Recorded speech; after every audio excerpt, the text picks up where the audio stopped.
शेतकरी बांधवांनो, आज आहे 19 जून आणि तुम्ही इकडे बघू शकता की चांगल्या पद्धतीने आपली तूर ही फुटलेली तुम्हाला बघायला मिळते। तर मित्रांनो, आपण याची शेंडेखुरणी घेतली होती 21 मेची आपली तिकडची 3.5 एकराची लागवड आहे आणि ही जी बघू शकता ही 22 मेची लागवड आहे। आता आपण प्रत्येक व्हिडिओ बनवलेला आहे जेव्हा आपण लागवड केली तेव्हापासून ते आत्तापर्यंत। याची हाईट जर बघितली साधारणतः अर्धा एक आणि सव्वा फूट याची हाईट आपली झालेली आहे। प्रचंड ऊन आहे, अजूनही पावसाचा कुठंच पत्ता नाही आहे, तुम्ही बघू शकता वरती। आणि अशा परिस्थितीमध्ये सुद्धा चांगल्या पद्धतीने आपली तूर आहे। आता याच्यामध्ये जर बघितलं तुम्ही तर कुठंतरी तुम्हाला हा रोग पाहायला मिळते। म्हणजे इथं तुम्ही बघू शकता की पाने एकामेकाला चिपकलेली आहे आणि या पानांमध्ये कुठंतरी अळ्यांचा प्रादुर्भाव आढळतो। त्यासाठी आपण कालच याची फवारणी घेतली, त्यामुळे आता हे पानं उद्या परवाला सरळ होतील, कारण एकाच दिवसात एवढा इफेक्ट होत नाही। जे काही अळ्या असतील कीटक असतील याच्यामध्ये तर ते पूर्णपणे खलास होतील। बऱ्याच ठिकाणी आपलं काय झालं होतं की पानं असे इथं चाळणी झाली होती, तर त्यासाठी आपण फवारणी घेतली होती। वास्तविक एवढ्या छोट्या याच्यामध्ये तूर पिकाला फवारणीची गरज नसते, परंतु यावर्षी अजून कुठलाही पाऊस आला नाही आणि झपाट्याने त्याची ग्रोथ तर होत आहे, परंतु जे काही किडे किटकुला आहे हे त्याचा जास्तीत जास्त याच्यावरती प्रादुर्भाव आपल्याला पाहायला मिळते। दुसरी गोष्ट, तुम्ही जर बघितलं तर खाली इथपासून याला फुटवे फुटलेले आहेत। आता काय, आपण शेंडेखुरणीचा तसा व्हिडिओ बनवलेला नाही। शेंडेखुरणी आपण याची घेतलेली आहे वास्तविक 21 ते 22 दिवसातच याची आपण शेंडेखुरणी घेतली। तसं 25 ते 30 दिवसामध्ये शेंडेखुरणी घेणे गरजेचं असते, परंतु याच्यामध्ये काय झालं की उन्हाळा असल्यामुळे याची लागवड केल्यानंतर 4-5 दिवसातच आपलं तूर पीक वर आलं आणि त्यानंतर त्याची झपाट्याने ग्रोथ झाली। आता जर बघितलं तर एवढं जे पावसाळ्यामध्ये पीक असते तर ते साधारणतः 25 ते 30 दिवसाचं असते, तर 22व्या दिवशीच आपलं जे 25च्या पुढे पीक असते तेच होतं, म्हणजे 4-5 दिवसात तो फरक पडला। त्यामुळे आपण थोडी लवकर याची शेंडेखुरणी केली। त्यामुळे काय झालं, आता तुम्ही बघू शकता की इथं आपण याचा शेंडा कट केलेला आहे, तुम्हाला दिसतही असेल। मी थोडं झूम करण्याचा प्रयत्न करतो। इथे याचा शेंडा कट केला, त्याच्यामुळे काय झालं की तो शेंडा जेव्हा कट केला तर खाली जे बारीक नोड होते तर ते ॲक्टिवेट झाले पूर्ण, इथं बघू शकता, आणि त्याला चांगल्या पद्धतीने फुटवे आले। म्हणजे जर बघितलं तर एका शेंडेखुरणी केल्यामुळे 1 2 3 4 5 6 7 6 ते 5 ते साधारणतः 7 असे शेंडे त्याला येत असतात। मग परत हे 5 ते 6 शेंडे इथून 10 ते 12 दिवसानंतर मोठे झाले की त्याची आपल्याला दुसरी शेंडेखुरणी घ्यावी लागते। मग तिथून परत त्याचा एका शेंड्यापासून 3 ते 4 असे शेंडे येत असतात। तर हा एकंदरीत याच्यापासून फायदा होते। आता थोडक्यामध्ये तुम्हाला याची माहिती सांगतो की कशा पद्धतीने आपली लागवड आहे। बरेच शेतकरी पूर्ण सगळे व्हिडिओ बघत नाही आणि चॅनलला सबस्क्राईबसुद्धा करत नाही। चॅनलला जर सबस्क्राईब केलं तर सगळे व्हिडिओ तुमच्या डिस्क्रिप्शन बॉक्समध्ये येतात। आता इथं बघू शकता तुम्ही की 1.5 फुटावरती आपली लागवड आहे, अर्धा 1.5 फुटावरती 2 रोपातील अंतर आहे। हे 1.5 एकराचं क्षेत्र आहे। जिथे 3.5 एकराचं क्षेत्र आहे पुढं, त्याचे सुद्धा आपण सेपरेट व्हिडिओ बनवलेला आहे आणि त्याच्यामध्ये सांगितलेलं आहे की कशा पद्धतीने आपली लागवड आहे। तिथं जे आपलं अंतर आहे ते 1.25 फूट आहे, 1.25 बाय 10.5, आणि इथं जे आहे 1.5 बाय 10.5। आता रेग्युलर जी पद्धत आहे ती 12 बाय 2 अशी पद्धत आहे। 12 बाय 2 यूज करून तुम्ही एकच दाना तिथं लागवड पाहिजे, ती स्पेसिफिक आहे। परंतु काय होते की आपल्या शेतामध्ये कीड, त्याचबरोबर प्राण्यांचा एकंदरीत वर्दळ असते, तर आपण 2-2 दाणे लागवड करत असतो। आपल्यापेक्षाही शेतकरी 4-4 दाणे लागवड करत असतात, परंतु त्याचा काही एक फायदा होत नाही। त्यामुळे आपल्याला 2च दाणे लागवड करायची आहे, कारण 2 दाणे जरी लागवड केली तरीही जनावरांनी त्रास दिला तर त्यातला 1 दाणा तरी शिल्लक राहतो। हे एक महत्त्वाची गोष्ट। 4 दाणे जर लागवड केली तर आपल्याच्यानं ते उपटणं होत नाही। मग जर उपटणं नाही झालं तर 4 दाणे जसं पाहिजे, जसं झाड व्हायला पाहिजे तशा पद्धतीने झाड होत नाही। हा एक त्यामागचा ड्रॉबॅक असते। म्हणून कितीही काही केलं तर तुम्ही फक्त 2 दाणेच लागवड करणे गरजेचं असते।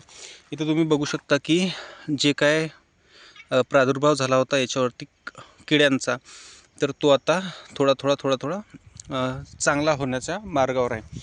कित्येक ठिकाणी आपली तूर अशी जुरगुटली होती, म्हणजे अशी चेमली होती इथं तुम्ही बघू शकता अशा पद्धतीने झाली होती, परंतु काल परवा आपण त्याची फवारणी घेतली तर चांगल्या पद्धतीने आता एक 4-5 दिवसामध्ये त्याचा फरक आपल्याला जाणवेल.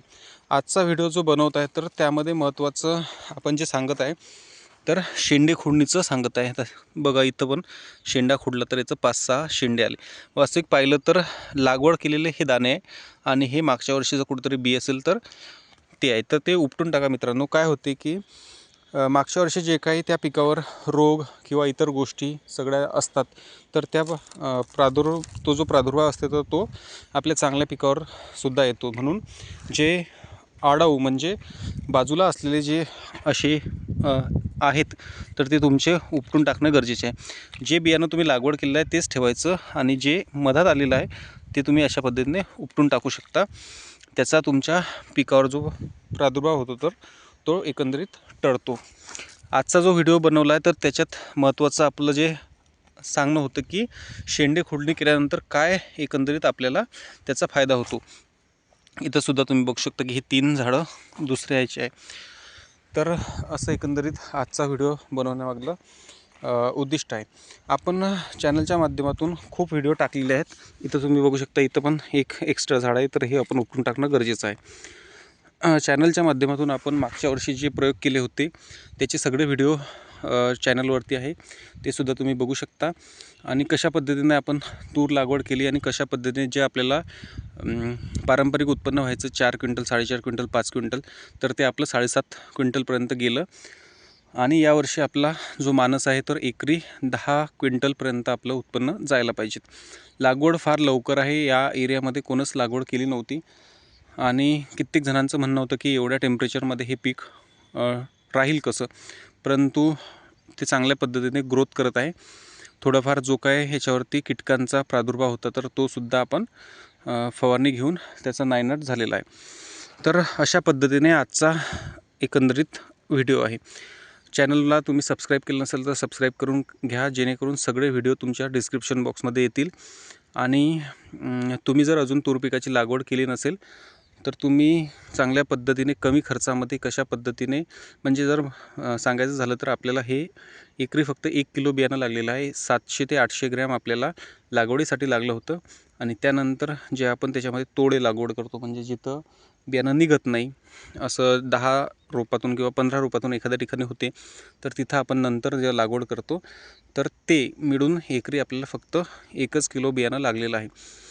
तर तूर पिकामध्ये सगळ्यात महत्त्वाचं आहे की खर्च कमी आणि उत्पन्न चांगल्या पद्धतीने येते.